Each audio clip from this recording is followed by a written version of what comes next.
Bonjour à tous les passionnés de cinéma. Je suis enchanté de vous retrouver sur ma chaîne Cinémaddict, où je vous propose les meilleures infos sur les nouveautés cinématographiques et les films déjà sortis. N'hésitez pas à vous abonner pour ne rien manquer des contenus captivants à venir. Bonjour à tous, c'est Stark. Dans cette vidéo, je vais vous proposer une critique approfondie du film Maps to the Star de David Cronenberg. Je vais explorer les thèmes centraux de l'œuvre, analyser les performances des acteurs et discuter de la manière dont le film aborde les obsessions et les dérives de l'industrie cinématographique. Restez avec moi pour découvrir si ce film mérite vraiment sa place dans le panthéon du cinéma contemporain. C'est parti. Je connais très bien tous les petits arrangements qui se décident entre les gens qui ont du succès et ceux qui n'en ont pas. Normalement, ce ne sont pas des choses auxquelles on pense en permanence, mais dans le business du cinéma, c'est partout. On n'y échappait pas, David Cronenberg lors d'une interview pour Maps to the Star, 2014, Maps to the Star, est réalisé par David Cronenberg et a valu le prix d'interprétation féminine à Julianne Moore. Maps to the Star est l'archétype même des histoires que Cronenberg se plaît à mettre en scène pour pousser ses coups de gueule. Officieusement, de réalisateur qui n'est plus si hype que ça dans le cinéma américain. Portrait d'un vieil aigri qui s'en prend à Hollywood, sauf qu'ici au lieu de livrer ses propos dans une interview, il se paye le luxe de faire un film. Évidemment, cette critique est tout à fait personnelle, je n'aime pas du tout ce genre de démarche. Bien que l'on puisse en toute honnêteté reconnaître des qualités au long métrage, il n'en demeure pas moins que la majorité des segments qui le composent sont très discutables. Que Cronenberg propose des histoires dans lesquelles il ne s'agit pas d'apprécier les personnages, de s'y attacher, ou même de les comprendre, c'est un choix et après tout ça peut fonctionner, comme en témoigne Cosmopolis, malgré quelques faux pas. Cependant, faire un film pour seulement déclarer que l'on est en colère face à une industrie qui nous rejette, ça relève plus du caprice que d'une véritable ambition artistique.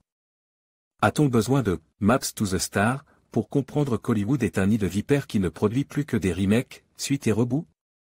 Je ne pense pas, et autant je suis d'accord quant au fait d'utiliser le médium du cinéma pour faire passer sa façon de penser, autant ici il s'agit clairement de mépriser le public.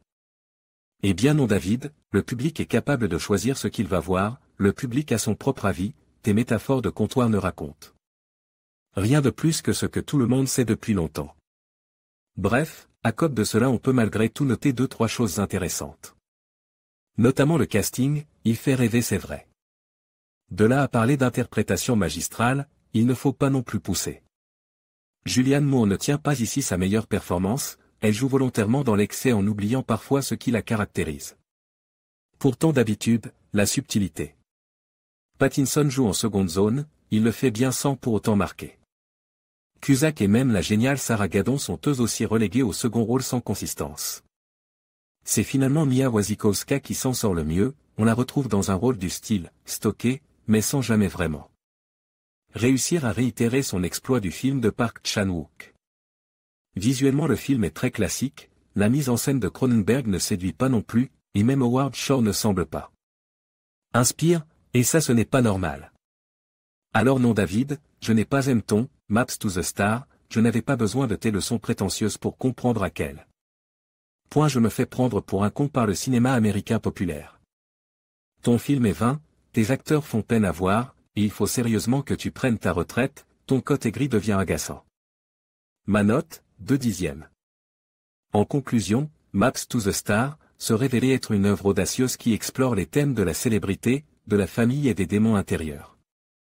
Stark nous a offert une analyse approfondie qui met en lumière les subtilités du film et les performances remarquables de son casting. Ce film, à la fois dérangeant et captivant, nous pousse à réfléchir sur les conséquences de la quête de la gloire. Merci de nous avoir rejoints pour cette critique, et n'hésitez pas à partager vos propres réflexions sur cette œuvre fascinante.